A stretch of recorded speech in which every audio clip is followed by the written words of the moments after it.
Okay, now we're gonna do the Yo Mama session. The number one key to incredible sex. And I just wanna set this up a little bit for you guys so you can kind of understand where I'm coming from. In addition to some of the things that I do, being a minister and a relationship speaker and a musician and whatever, I'm also a pilot. And if I were to try and tell you how to go from my home airport in Stevens Point, Wisconsin to Green Bay. Ooh, we got a Green Bay person there. I say, Pastor, how do you get there? I'd say, well, you pretty much would fly a heading of 090. Actually, technically, it's a little more north of that, but for our example, that's fine. You fly 090, you pretty much go right from Stevens Point to Green Bay, okay? Now, that's assuming there are no other variables. For example, if the wind starts blowing very hard out of the north, and you keep flying 090, you won't get to Green Bay. You'll wind up in Milwaukee or Chicago or who knows where else, depending on the strength of the wind. So if the wind is coming that hard, we might change our heading to 065 or something. Now we're flying more like this to go this way. Okay? If you keep just pointing the plane to where you want to go without adjusting to the variables, you'll always get off course. So it seems kind of odd, but a lot of times you're flying in weird angles so you can go straight. Now, what I'm going to share with you when I talk about sexual issues here is how to get from point A to point B. But it depends on your variables, and everybody has them. All right? And it's impossible for me to cover all of that in this session. I'll try and do the best that I can. But you're going to have to use your own best wisdom, your best judgment, common sense to understand why something I might share may not exactly help you get to where you need to get because of your past or whatever the deal is. And then you adjust accordingly. And if you're really stuck, give us a call. Call our office. We would love to help you. And we really appreciate when people call us and asking us questions about, well, how do I deal with this problem and that sort of thing. So just keep that in mind. I understand you might have some big variables, and you'll just have to adjust for yourself in that. The other thing that I want you to keep in mind is this. Being a minister, sometimes when you start talking about sexual things and you start to try to explain to people why you have certain moral stands, they don't really understand, but there's a reason for that. The reason God encourages people to wait until marriage to have sex is because when you have sex outside of marriage, you run a very high risk of messing things up. Now, this is particularly true for men. Men tend to imprint off of their early sexual experiences, much like a bird. Some of these birds, these cranes and stuff, they imprint on the first thing they see after they're born. I don't know if you know about this, but there's some animals that when they're born, the first thing it sees, it imprints on and thinks it's mama. So if these stupid cranes are born and a chicken's around, it's going to follow the chicken and ignore its mother. And professionals who deal with these animals have to be very, very careful not to be seen. Or if I've watched them work with them while they're actually dressed up like gigantic cranes to get around them because they're not the brightest things in the world. It's mama, and they'll follow it everywhere. And men tend to imprint off of their early sexual experiences. If a man's early sexual experiences are in the context of lust, which is what they are outside of marriage. It's not really about love, it's about lust, it's about heat, it's about the backseat of a car, it's about someone they don't really know. They tend to imprint on that. They tend to imprint on the sex and not the girl. Are you following me? It's like when they have this, these early orgasmic experiences, it's like their psyche goes, whoa, what was that? And it starts taking pictures. This is because they want to remember. And they imprint off of this. And that's why a lot of guys, they get stuck here. That's why a lot of men are constantly, even in their marriages, are trying to recreate a lust environment, trying to get fulfilled sexually as a married man, trying to force their wives to do things that a lot of them are very uncomfortable in doing. Why are they doing that? Because they're trying to recreate this thing. They're trying to recreate this thing. See, if a man's early sexual experience is in the context of marriage, where he falls in love with this girl and all these people gather together and they all approve of it and they have this wedding and they're in a church and their God approves of it and all their friends and family approve of it and they have the biggest celebration of their life, and then on their wedding night and on their honeymoon he starts having these first experiences. Now he's imprinting on the girl and he connects to the girl at a very deep level. That's why people who wait until they're married to have sex have a fraction of the divorce rate of the rest of the world, because he's imprinting on her as opposed to just sex. I met a man not too long ago who told me after a session, he says, I got a problem. I said, what is it? He says, I'm just not interested in sex, which to a Puerto Rican is very odd. And it's like speaking Swahili, man. I don't know what he's talking about. and I said, well, what do you mean? He says, I don't know. I'm just not interested in her. And then she's really upset with me. And I said, well, are you never interested in sex? He says, well, if we go out and have a nice dinner and go to a hotel or something, then I can get into it. And I said, let me ask you a question. Were you a virgin when you got married? He goes, no. And I says, were you pretty sexually active? His eyes kind of lit up. Well, yeah. And I said, why don't you tell me about it? What would be a typical experience? I'd find these women and pick them up in bars and take them out for dinner and go to some hotel. I said, do you see what you've done? You've so imprinted off of that you constantly try to go back there. You try to go back there. In fact, psychologists today, our whole sex culture that you get from experts is all lust-based, because they assume virtually everybody's already done this. So they try and encourage people to keep recreating and keep fantasizing and keep imagining and all this other kind of stuff. And it can be very, very destructive. And men can have a really hard time really, truly connecting with their wives. Can you get past that? Yes, you can. And I'm going to show you how. But you just got to understand it's going to be different for you than for everybody else. Same was true with women. They also imprint, but they imprint in a different way. It's not so much on the sex as so much what happens after the sex. And when women have sex outside of marriage, nothing happens after sex. There's no connection. There's no follow-up. They imprint on that sex equals nothing. Sex means nothing. That's why so many married women have such negative attitudes about sex. What I was talking about last night, how this is such a key thing, they don't even comprehend it because they have learned falsely that sex means nothing. If a woman waits until her wedding night and sees how that is how she connects with this guy, she understands this means everything. This is a key. This is a very fundamental thing. Particularly, you feel very bad for women who've been sexually molested, because not only does it mean anything, their whole experience was forced on them, and that so has such an impact. Those early experiences are so important. It's not like God is embarrassed about sex. God is not a prude. He's seen you naked. He can handle it. It would really freak me out, but he can handle it. Some people say, yeah, you shouldn't have sex before marriage. Yeah, it's just puritanical nonsense. No. This stuff has a huge impact on people that a lot of you will struggle with this for the rest of your life. I'm going to show you how to help you with the struggle, which is not what you want to hear. You want to hear how you just fix it and it'll all go away. It won't probably just all go away. You will struggle with this for the rest of your life. All the more reason you need to tell your children what I'm about to tell you, so they do this right. It's a matter of like metabolism. You know how some people, they can eat anything they want and they never gain weight? We all hate those people. They never have to think about it. It's natural to them. They can eat anything and they stay slim all the time. Then there's the rest of us. We so much as look at food, we gain 5 pounds. What is the difference? We can still be at a healthy weight, but it's a lot harder for us.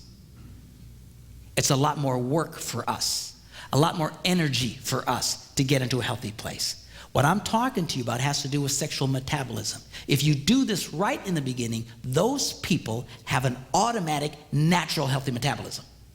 And they carry it with them throughout their whole lives. That's why these people usually stay married forever. These guys who get married at 18 years old, like Debbie and I did, and die at 103, with just what, they have this healthy sexual metabolism because they didn't get all messed up. And everybody else struggles. That's not to say you cannot have a good sex life. You can. You can have a wonderful sex life. It's just for a lot of you, it's going to be more deliberate, and you're going to have to work at it a little bit harder than others. Are you following what I'm saying? I'm not trying to discourage you, but I'm not going to whitewash this to you. That's why you want to encourage your kids, wait. For the love of God, wait.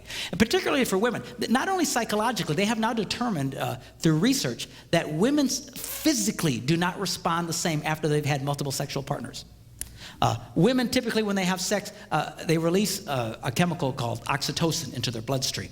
It gives them this buzz and it helps them to connect emotionally. It's the same chemical that's released in a woman when she breastfeeds a little baby. And it helps her to connect. They call it the bonding chemical. They have measured that women who have multiple sexual partners, they start releasing less and less oxytocin. Just a physical thing. I mean, this is really dramatic for women. Physically, they can't even get the same buzz. It's not worth it. You can make it work. You can have a healthy sex life. I'm going to show you how to do it. But all the more reason you want to encourage your kids, wait. Do this right. Don't tell them sex is wrong. Sex is wrong. Man, I told my kids sex rocks. Man, sign me up, Jack. I like this. All right? But do it the right way. If you don't do it the right way, they can struggle. Some of you are struggling now. Some of you will struggle for the rest of your lives. You can get it right.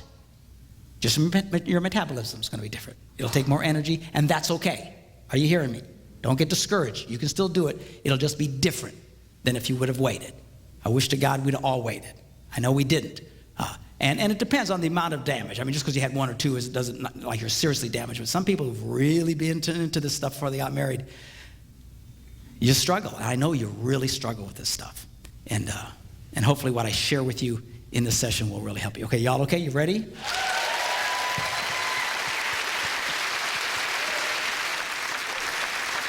Now what we're going to do is we are going to focus on the woman. You say, why is that? Because she's a lot more complicated than you.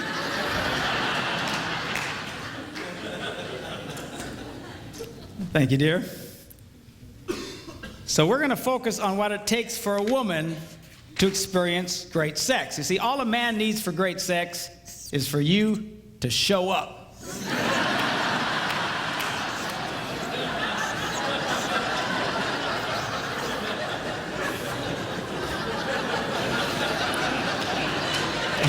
All we need is oxygen. Where is she? All right?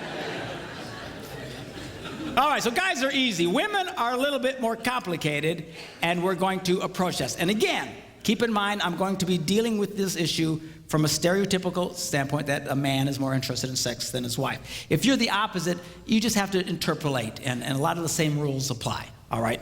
So anyway, so number 5. What does a girl need? Well, first, we're going to start with 5 and go up to the number 1 key to incredible sex. She needs romance. Looking at the Song of Solomon, he writes, "How delightful is your love, my bride. How much more pleasing is your love than wine, and the fragrance of your perfume than any spice." Here's a man who knew how to talk to a woman. He was romantic. One of the things that really has me ticked off today with the whole porn thing, and there's lots of them that have me ticked off, but the fundamental one is that it has changed men today. It used to be that men were lovers of women, but this whole porn thing has turned so many men into self-centered pigs. It's not about making love to the woman, it's about being gratified. Why don't you do this to me? Why don't you do that? Hey, man, what do you do? Well, how about you get your head out of the toilet? All right? You want to have a great sex life? You've got to learn how to be a lover to the girl. A lot of guys get mad because women aren't as turned on as they are automatically, or don't have as much desire as they have. Guys will say, well, my wife's not interested in sex. Sure she is. All women are interested in sex. All women have sexual desire, but it's different from you. Your job is to be a lover to her and awaken the sexual desire that is in her. All right? And a lot of guys, they don't want to do that. They just want to be lazy. I know, I are one.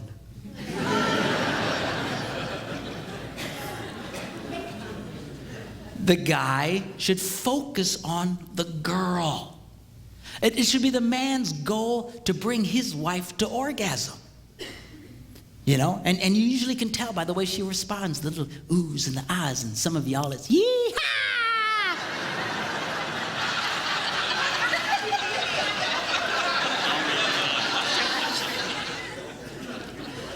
Of course, a lot of women say, well, I'm so embarrassed. I couldn't do that. You know, and I say, girls, if your husband has to constantly ask you if you've been to the promised land, you ain't communicating. So, well, I don't know what to do. You know, come up with a signal. You know, whisper bingo in his ear.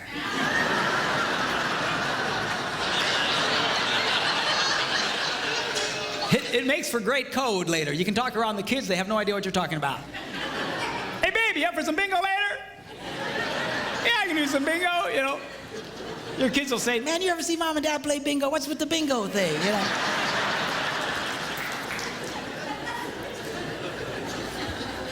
Of course, if you're a Catholic, I'm really freaking you out because y'all play bingo every Thursday night at your church. But that's a different bingo, all right? Lovers of women, you should be focusing on the girl. You need to romance the girl, and romancing the girl isn't in the middle of the night going, hey, you awake?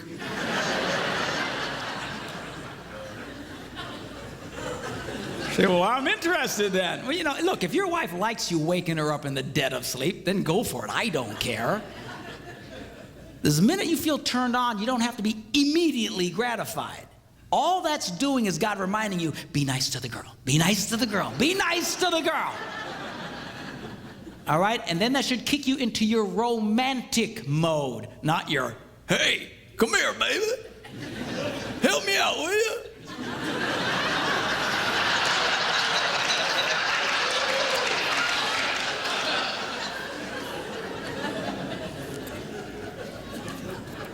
It is your job to be a lover to the girl. And I'll tell you what, this whole desire thing really has a lot of couples stressed out.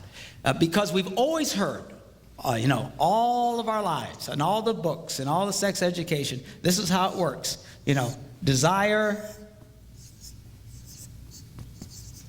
leads to arousal, which leads to sex. Right? We've all heard that. Great. Only one problem with that.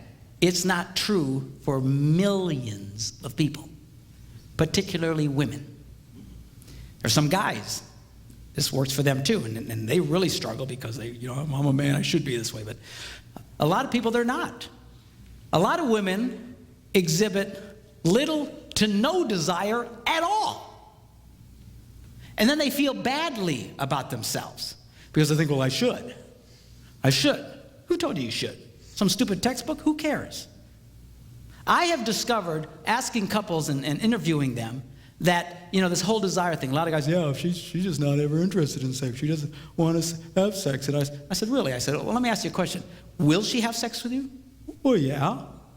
Well, what's she like when she does? Oh, she's incredible. In fact, I've actually come to the point, I don't have any data to support this, but just, you know, from the couples I've talked to, but I've come to believe that some of the most sexual people on the planet exhibit little to no desire at all up front. In fact, a lot of women who are incredible sexual animals only feel like doing it when they're doing it. They don't lead with this big desire thing in front. Now stop and think how that changes your view of yourself. Because right now, if you think, well, gee, I never feel that much, there's something wrong with me, then you develop a negative attitude about sex. See? And a lot of guys get angry at their wives because, well, she never initiates it. She never wants. Well, who cares? Who cares? I promise you, in my house, I am the initiator.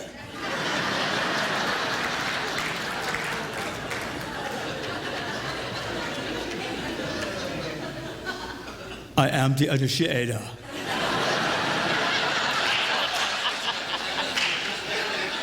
I will initiate, and then I'll be back.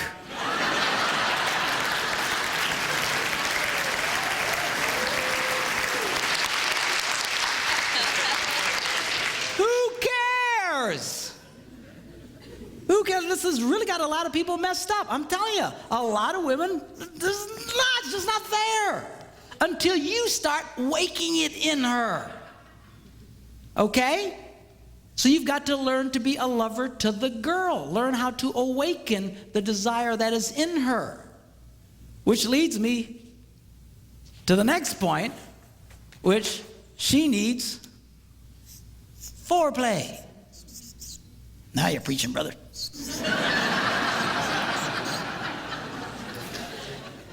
And let me say this to you.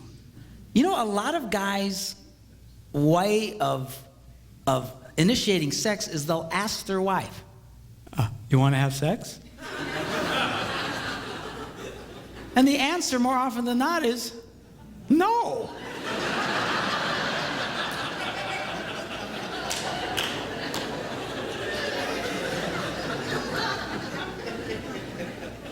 Why would you ask a question that's most likely to be responded with a no? I never ask my wife if she wants to have sex. Never. I just go for it. Because I am the initiator.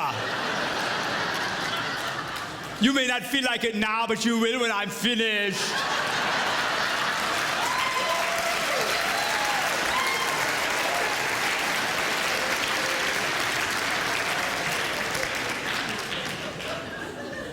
Man, if your idea of romance and foreplay is, you want to have sex? There's something wrong with you. Come on, rise up. Take your place. Now check this out, Song of Solomon. I love this. He writes, your stature is like that of the palm tree, and your breasts are like clusters of fruit. I said to myself, I will climb the palm tree. Now take hold of the fruit. Hallelujah!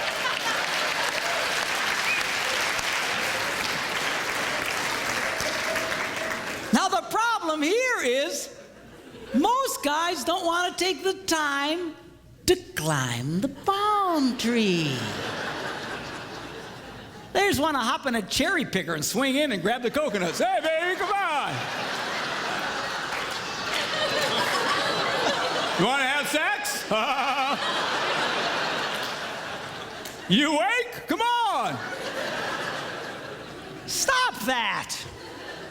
You've got to learn how to climb the palm tree.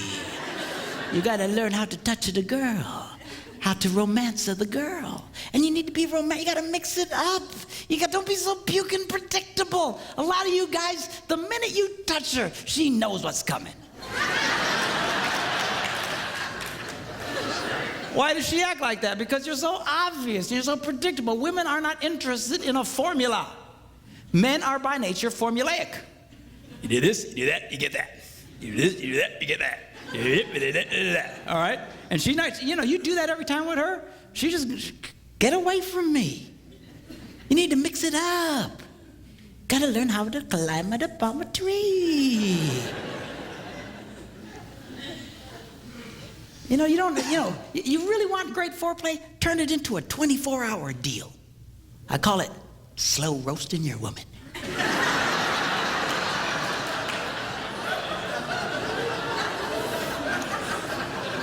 Man, it rocks. Don't be in such a hurry. Kiss the girl, leave her alone. Flirt with the girl, leave her alone. Touch the girl, leave her alone. Keep her guessing. What's going on? What is this? My wife will come out of the shower and say, hey, baby, just lay down. I'll give her a back rub and she'll fall asleep. Now, cover her up. Now, just crawl into bed next to her, turn off the light and go to sleep. So I couldn't do that, Pastor. I'd go blind.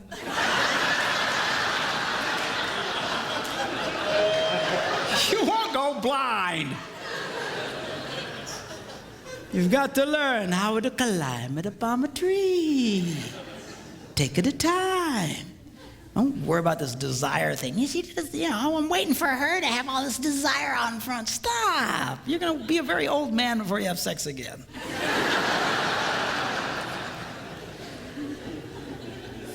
All right?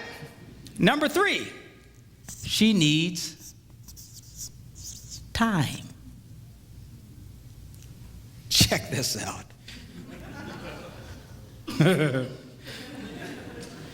He says, how beautiful you are, my darling. Your eyes behind your veil are doves. Your hair is like a flock of goats.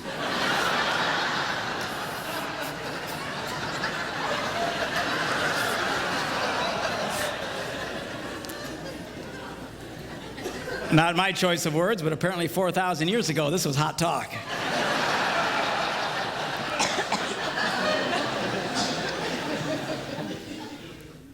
Your lips are like a scarlet ribbon. Your mouth is lovely. Your neck is like the Tower of David. Your 2 breasts are like two fawns, like twin fawns of a gazelle that browse among the lilies.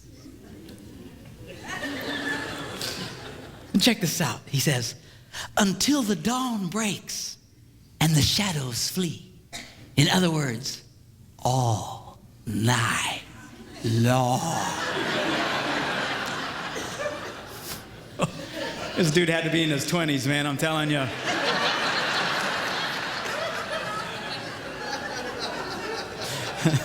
Those Puerto Ricans way past all night long, I gotta tell you right now. But all night long. What's he gonna do all night long? He says, I will go to the mountain of myrrh and to the hill of incense. Where exactly is that, Pastor? Let me explain it to you. If you look in the back of your Bible where they have all those nice maps of the Holy Land and stuff, you can look as hard as you want. You won't find Myrrh Mountain anywhere. So, well, where is it? And I'll think it through. Talks about her hair, and her eyes, and her nose, and her lips, and her neck, and her breasts. Ends up at Myrrh Mountain. Where do you think it is?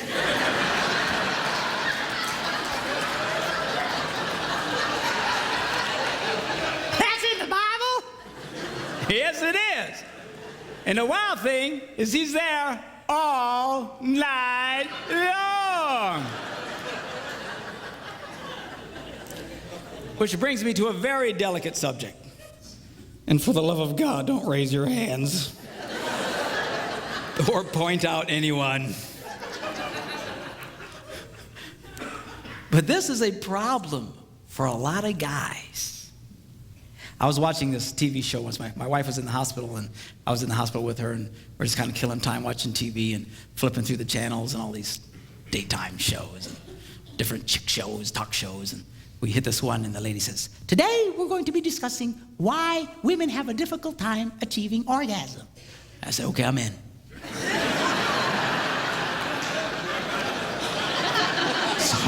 So I said, let's watch this one. I like this one. So they have these women, and they have these psychologists and these doctors, and they're all, what's wrong with us? What's wrong with us? You know, women, what's wrong with us? We stink, we stink, we stink. And then they would go to the commercials, and they would do these teasers where they would ask a question and then give potential answers, and then you had to wait till after the commercial to get the answer, right? It's a teaser, make you stick around. Well, about halfway through the show, they asked this one question. What is the average length of a man's sexual experience? A, 2 minutes, B, 10 minutes, C, 20 minutes. And it went to commercial. I looked at Debbie, and I said, you know what the answer is? She goes, no, what? I said, 2 minutes. She goes, oh, it is not. I said, you watch. Came back, and ding, hey, 2 minutes. And then they went on. What's wrong with us? How can we have a hard time achieving orgasm? Hello, did you see the screen? Now do the math. If a woman needs anywhere from 7 to 14 minutes, and a boy's done in 2 minutes, you got yourself a math problem.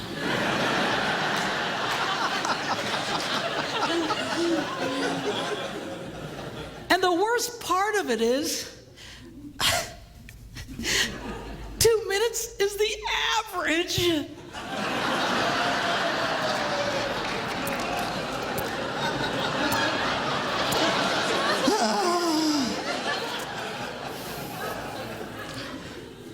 Now, guys, you can do better than the 2-minute drill. There's all kinds of things you can do. There's all kinds of books. There's all kinds of helps. There's exercises you can do. And I don't like exercising, but this stuff I can do. You know, that where you can get past this 2-minute drill problem. Now, ladies, you have to understand the number one element to enable a man to beat the 2-minute drill is regular, consistent sex. Yeah, that's what I'm talking about.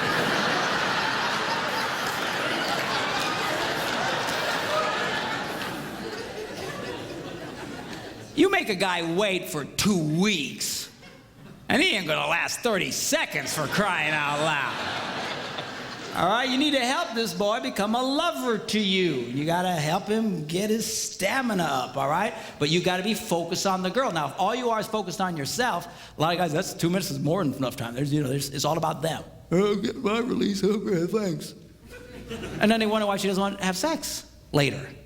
Well, it's a drag for her. I know women who've been married their entire married lives who've never had an orgasm. Never. But who'd been married before and knew what an orgasm was. They knew what I was talking about. Come into my office, and I don't know. I said, well, let me ask you a question. Does he ever ring your bell? No. So have you ever had your bell rung? Yeah. So she knew what I was talking about. Been married before. So let me ask you a question. When he makes love to you, she goes, yeah. I said, 2 minutes or less. She goes, how'd you know? I mean, come on, guys. We can do better than the 2-minute drill. All right? Number 2, she needs privacy.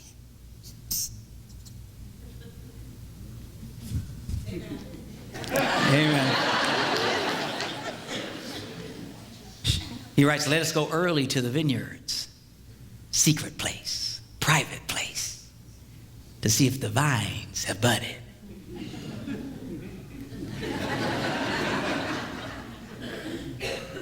If their blossoms have opened. If the pomegranates are in bloom. People sure are into gardening. And there he says, I will give you my love. It's going to be very difficult for a woman to feel very sexual or turned on if she doesn't feel that her lovemaking to you is safe and private. All right? Which means chances are, if you have dinner guests waiting in the next room, she won't be very interested. To a lot of guys, we'd have no problem with that.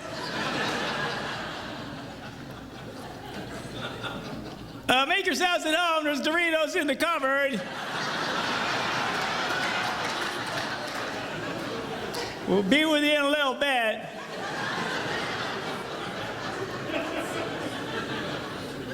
About 2 minutes, I'd say.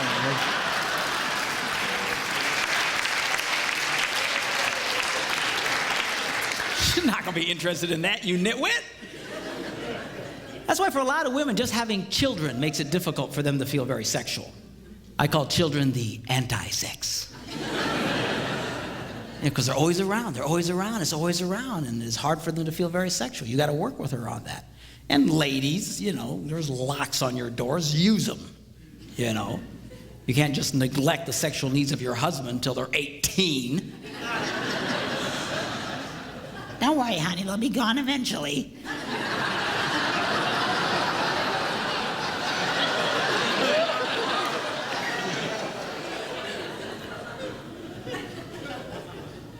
Everything changes with children. You know, you're not the same anymore. Women, guys have to understand that physically they're different, emotionally they're different. Everything's changed. Those beautiful, seductive breasts are suddenly transformed from erogenous zones into public utilities.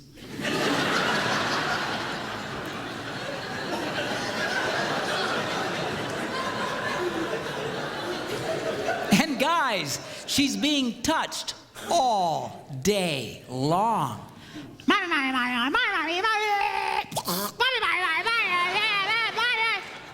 and then you come home.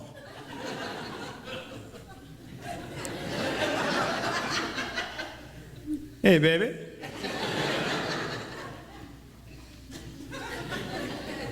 Touch me and die.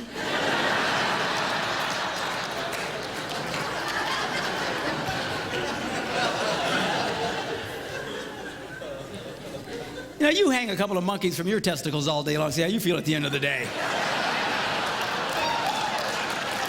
I'm good. I'm good, thanks.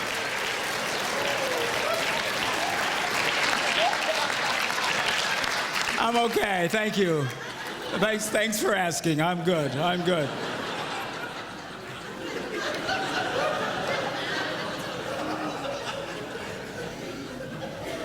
Boys, she's not the same, but girls, he is. Ain't nothing happened to him. He's still the same wild man you married. And a lot of couples, they really mess up at this point in their marriages. That's why a lot of marriages only make it to about the 5 to 7 year mark. Just long enough for the rugrats to come in, upset the apple cart, and you fail to make the proper adjustments. And it destroys the relationship. Ladies, you cannot get so engrossed in being mommies that you forget about the sexual needs of your husband. Say, but Johnny needs me, Johnny needs me. I'll tell you what Johnny needs. He needs a father. And if you keep it up, he's not going to have one. It's not worth it. And girls, you have to be really careful about rejecting your husband sexually. I don't know if you're aware of this, but for most men, as few as 3 or 4 rejections in a row, and he'll begin to shut down sexually. If you have a husband who argues with you about sex, consider yourself blessed by God. Because at least you keep it on the front table. But a lot of guys, they just shut down. I have women in conferences like this who come up to me, tears running down their faces, saying, I did that to my husband, now he won't touch me. It's not worth it. Why do you think all the jokes on TV are about the young sexually frustrated man, but the older sexually frustrated woman? Because she comes back to life, see? You're going to come back to where you were, but now he won't care about you anymore. He won't feel safe to be the initiator anymore. And you say, well, what do we do? Everything, it rarely ever goes back to the way it was. You might have to turn into the initiator. I mean, it's not worth it. You younger ones, watch yourselves during this time. I understand you're tired. And guys, get a clue. The girl is exhausted. Give her a break. Let her rest. They just did a survey on USA Today this weekend. I don't know if you saw it, but they said what were men's number one interests. It was sex, food, and sleep. And they surveyed women, and their top 3 interests were sleep, food, and sex. I mean, you're being traded in for a cheeseburger, Jack. You know what I'm saying?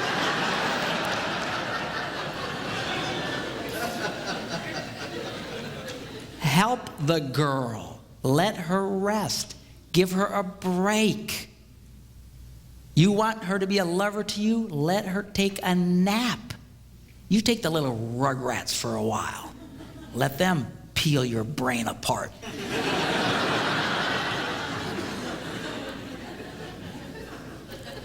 All right? And all of this now leads us to the number 1 key to incredible sex, which I will give to you right after this break.